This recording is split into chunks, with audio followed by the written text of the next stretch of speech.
Deck is usually stacked in his favor. Canelo is the golden boy first because he can fight his ever-loving ass off. When he was a teenager, he was a YouTube sensation, playing to packed houses in Mexico, there to watch him beat up grown men. Now, over a decade later, he's outboxing the rangiest and cagiest and outfighting the roughest and toughest in the whole wide world. Canelo was the golden boy second because as a top fighter of Mexican heritage, he has a built-in following. There is no larger nor more rabid fan base in the world. Thirdly, he's good looking, which plays to Madison Avenue, see his Under Armour endorsement deal. And with the red hair, he's got an unusual look, an Irish-looking Mexican prize. Max Kellerman doesn't use big titles lightly. He compares Canelo to the original golden boy, Oscar De La Hoya. But unlike De La Hoya, who had to win over hardcore Mexican fans, Canelo was born into their love. He's the perfect blend of slick defense and explosive offense, a fighter built from the essence of Mexican boxing pride. Canelo's promoter, Golden Boy, is so named because the boss is the Golden Boy himself, Oscar De La Hoya. De La Hoya's appeal was based on his excellence, of course. He brought home the Olympic gold medal after all. But also the fact that he was good-looking and of Mexican heritage. Oscar was Mexican-American. And because of that, and because he was a pretty boy, he had some proving to do before he was accepted by the Mexican fight crowd. I mean, if you're so tough and willing to show it, which you better be in order to win over hardcore fight fans, why are your facial features still where they're supposed to be? Canelo's star power comes from more than just his skill. He has a deep bond with boxing's most passionate fan base and a rare marketability that goes beyond the sport. His resume looks like a Hall of Fame ballot, full of champions and killers. He didn't take easy fights. He chased the dangerous ones. He faced Erislandy Lara, one of the most technical and avoided Cuban southpaws, in a high-risk chess match. He also went after heavy hitters like Daniel Jacobs and Sergey Kovalev in his pursuit of greatness. I thought he beat Trout and Jacobs, close. Yes, I thought he beat Lara too. Thought if anyone deserved the decision in the Triple G rematch, it was Canelo. I ain't playing favorites. I agree he lost the first Triple G fight and got practically shut out by Floyd Mayweather the night one judge had it a draw laughably. But that's how it usually works with the network's house fighter, with the promoter's cash cow, with the A side, with the golden buff and willing to show it, and is not apologizing for the fact that he has those kind of James Toney level skills to hit you more than you can hit him. Cat slippery, slip punches and counter guy. There have been great Mexican fighters who were also big draws, like Julio Cesar Chavez and Marco Antonio Barrera. But until now, there hasn't been a genuine Mexican golden boy, the glamour fighter with crossover appeal and the biggest boxing star. Still, no chapter in Canelo's career is as defining as his fights with Gennady Golovkin. Fans had begged for the matchup for years, believing Golovkin to be an unstoppable force. Their first clash ended in a controversial draw, shaking the sport and casting doubt over Canelo's claim to dominance. People thought that Triple G won the second fight as well. I think Canelo showed some improvement, but it's also possible that Triple G might have slowed down a little bit. I think so. The first fight I had at 9-3 for Triple G. That's how I scored it. That sounds about right. Yeah, and I gave the first 3 rounds to Canelo, and then I had it every round after for Triple G. This fight, I thought Canelo won. Close fight, and if you gave it to Triple G, I wouldn't have screened robbery. Right. I think Teddy was saying that he thought the Triple G won, but I felt like, well, it's a pretty close fight, but certainly Canelo showed much improvement. He did, and he fought a better fight. That first fight with GGG was razor close, and many of Canelo's biggest bouts have followed the same pattern. Critics often argued that the judges favored him, raising questions about fairness in some of his most pivotal wins.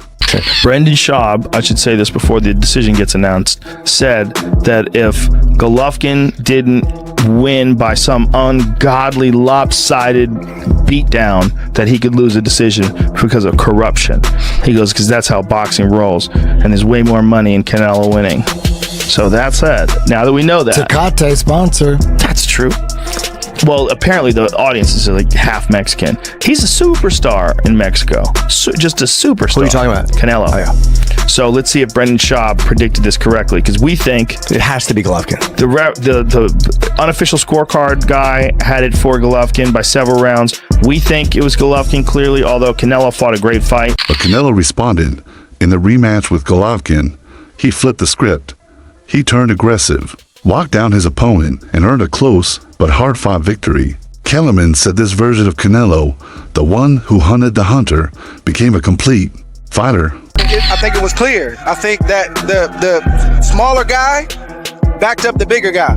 See, a puncher like Golovkin, a guy who's made his living on coming forward, doesn't want to go backwards. That was Canelo's game plan from the beginning, and you have to give him credit for having the courage to stand in the lion's den to get his work off. But when he was backing him up, Andre, Triple G was using the jab all night long, and it couldn't miss Canelo's face. What about that? I'll put it like this. Most of the combinations throughout the course of the fight, Canelo led. Golovkin would tap him with a jab or maybe come back with a right hand and left hook, and Canelo would also finish. He would lead and he would finish. So as a judge, I'm looking at that, and to me, if I didn't score round for round, I'm looking at Canelo and I'm saying that he has the momentum. He's dominating this fight. So you can have a close fight, but there could also be a guy kind of dominate. Like, man, it's subtle, but man, this guy has the momentum. Canelo had that. After that, the conversation around Canelo shifted. It was no longer about whether he was great, but whether he could one day surpass Julio Cesar Chavez as Mexico's greatest fighter of all time. Kellerman believed Canelo would need to do something truly historic, like conquering the entire light heavyweight division to reach that level. Ever see Julio Cesar Chavez in his prime? I'm talking about the daddy. I'm talking about one of the greatest fighters ever. This guy is the closest thing I have seen to a big Julio Cesar Chavez. David, I'm not putting the Chavez thing on you. I'm just saying, you're the closest thing I've seen to a big dude.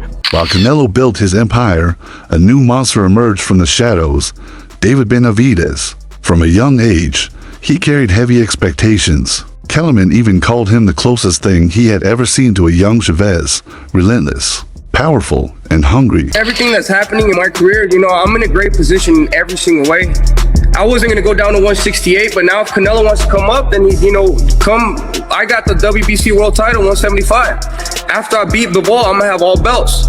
So after that happens, now I'm the one who has the power. Now I'm the one. Canelo said he doesn't fight. He fights for greatness. He fights for titles. Well, let me go pick up all the titles. Benavidez has been training for this since he was 3 years old. Guided by his father, Jose Benavidez Sr., his childhood had no playgrounds, just discipline, drills, and sparring. He's not just a boxer, he's a hunter. His style is brutal and suffocating, throwing 7 to 9 punch combinations that wear opponents down. Benavidez wants more than belts.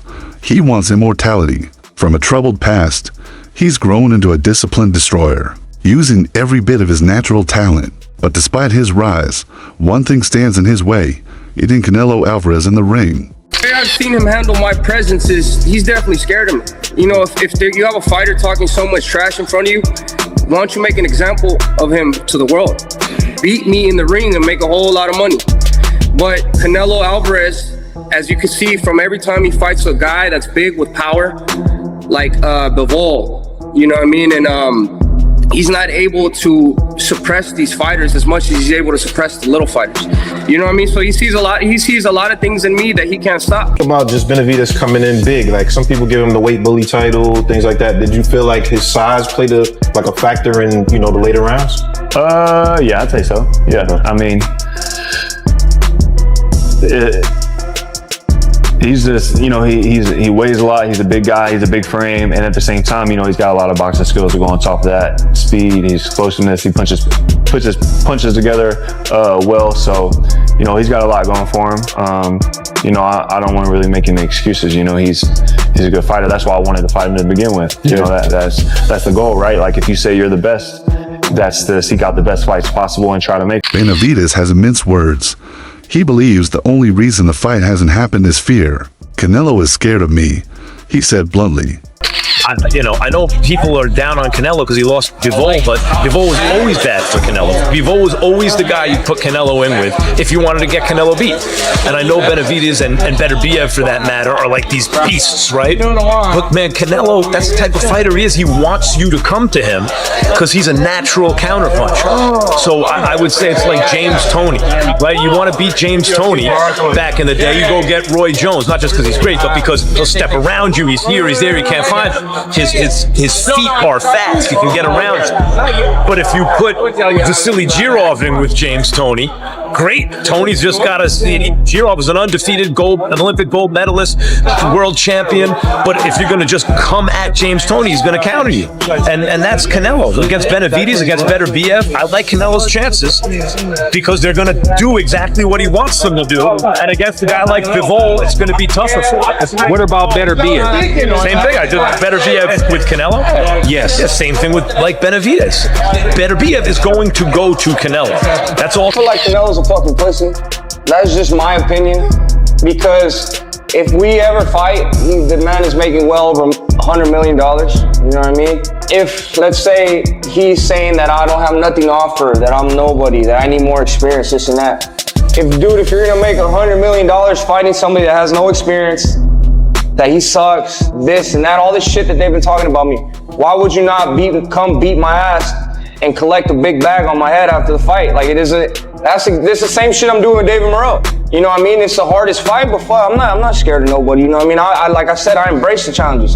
So for Canelo and his fans saying that I don't bring nothing to the table, I don't do this, I don't do that, man, they're all scared, just like how he's scared. You know what I mean? And if he wants to come prove that I ain't shit, come prove it in front of everybody. This that easy. And for him, this isn't just trash talk. It's a serious belief backed by how he sees Canelo's career. He points to Canelo's lopsided loss to Dmitry Bivol, a bigger, more technical fighter, as proof that Canelo struggles against certain styles. Benavidez says he brings a combination of speed, power, and relentless pressure that Canelo can't overcome. He can't beat me now, Benavidez stated, adding that every fight makes him stronger while Canelo's time is running out. He believes if Canelo truly thought he could win, the fight would have already happened, especially considering a reported $50 million offer that Canelo allegedly declined. It's simple. Benavidez says, Canelo is a businessman, and he knows he can't win this fight. I'm not saying who necessarily wins, but that's fastball pitcher against fastball hitter. There's nothing cute there. One guy just wants you to stay there so he can come to you and do what he wants to do, and the other guy just wants you to come to him so he can do what he needs to do. Canelo just wants you to come to him. Oh, I got you now. And Beterbiev just wants you to stay right there. I'm going to come and get you. That's country hard.